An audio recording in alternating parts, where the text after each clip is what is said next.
अब यसले नाटक गरेर के नआस् त यसको भिडियो खिच्न आँटेको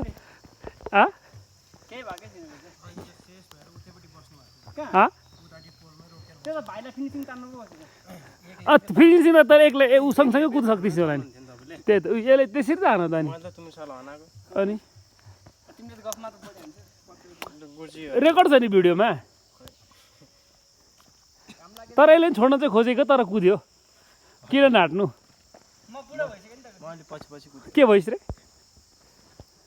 हुन त म भन्दा जेठै ओइ आइज है